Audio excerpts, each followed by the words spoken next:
Hello అండి, అందరికీ నమస్కారం. నేను మీ కట్టా కార్తీక్. ఈ నెల 29వ తారీఖు నుంచి అంటే సోమవారం నుంచి తెలంగాణ అసెంబ్లీ సమావేశాలు ప్రారంభం కాబోతూ ఉన్నాయి. అసెంబ్లీ సమావేశాలు గత సమావేశాలకు ఈ సమావేశాలకు ఉండబోయే తేడా ఏంటి అంటే ఈసారి కేసీఆర్ రాబోతున్నారట. కేసీఆర్ అధికారం కోల్పోయిన తర్వాత గత 2 సంవత్సరాలుగా ఆయన అసెంబ్లీకి రెగ్యులర్గా అయితే రావట్లేదు. మధ్యలో ఒక్కసారి వచ్చిపోయారు. అది కూడా బడ్జెట్ స్పీచ్ రోజు వచ్చిపోయారు. మళ్ళీ బడ్జెట్ మీద జరిగిన చర్చల్లో ఆయన లేరు. అలా వచ్చి వెళ్ళిపోయారు, చర్చల్లో పాల్గొనలేదు. కానీ ఈసారి ఆయన అసెంబ్లీ సమావేశాలకు వస్తున్నారు అంటే అసెంబ్లీలో జరిగే చర్చల్లో పాల్గొంటారు అన్నట్టే లెక్క. ఇవాళ అన్ని పేపర్లో కూడా ఆ వార్త వేశారు. నిన్న బీఆర్ఎస్ కీలకమైన నాయకులతో కేసీఆర్ మీటింగ్ అయ్యారు. వాళ్ళకి దిశానిర్దేశం చేశారు. నేను కూడా అసెంబ్లీకి వస్తాను, ప్రభుత్వం ఫిక్స్ చేసే ఎజెండాని చూసి వస్తాను అని చెప్పారు అని చెప్పేసి కూడా వార్తలు వస్తున్నాయి.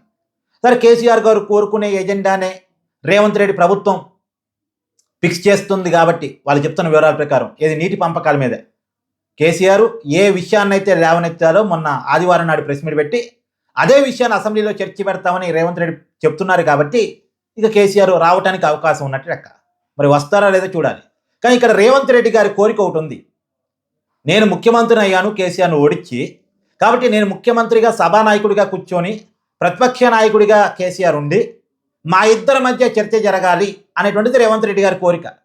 ఆ కోరికని పాపం ఆయన ఇండైరెక్ట్గా ఎప్పటికప్పుడు చెప్తూనే ఉన్నాడు, కానీ నెరవేరట్లే. కానీ ఈసారి నెరవేరేటువంటి పరిస్థితి కనపడుతూ ఉంది. ఆయన ముఖ్యమంత్రిగా సభానాయకుడిగా, కేసీఆర్ ప్రతిపక్ష నాయకుడిగా. కాకపోతే ఇక్కడ విషయం ఏంటంటే కేసీఆర్ని రేవంత్ రెడ్డి తట్టుకోగలడా? కేసీఆర్ చాలా సబ్జెక్టివ్. నీటి పంపకాల మీద సమగ్రమైనటువంటి అవగాహన కేసీఆర్కి ఉంటుంది. సమగ్రమైనటువంటి అవగాహన, నీళ్లు నిధులు నియామకాల గురించి ప్రజలకు వివరించి తెలంగాణ ఉద్యమాన్ని ఉవ్వెత్తున లేపిన ఘనత ఖచ్చితంగా కేసీఆర్కి ఉంటుంది.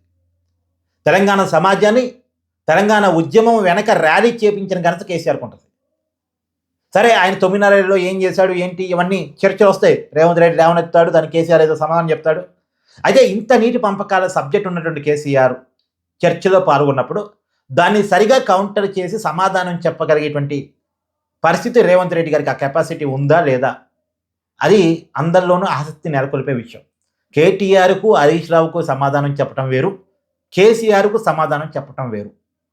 కేటీఆర్ కంటే హరీష్ రావు గారి కంటే రేవంత్ రెడ్డి గారు గట్టిగా గొప్పగా మాట్లాడొచ్చాము. కానీ కేసీఆర్ స్పీచ్ ముందు ఖచ్చితంగా కొంత రేవంత్ రెడ్డి గారికి స్పీచ్ వెలవెలబోయే అవకాశం ఉంటుంది అనేది అందరూ మాట్లాడుకునే మాట. కానీ చూడాలి, డైరెక్ట్గా వాళ్ళిద్దరి మధ్య చర్చ పోటీ జరిగినప్పుడు ఎవరు నెగ్గుతారు, ఎవరు తగ్గుతారు చూడాలి, ఎవరిది పైచేయిగా ఉంటుంది అనేటువంటిది. సో రేవంత్ రెడ్డి వర్సెస్ కేసీఆర్ మధ్య చర్చ జరిగితే ఎవరిది పైచేయిగా ఉండేటువంటి అవకాశం ఉంటుంది? మీ అభిప్రాయాన్ని కూడా కామెంట్ రూపంలో తెలియజేయండి.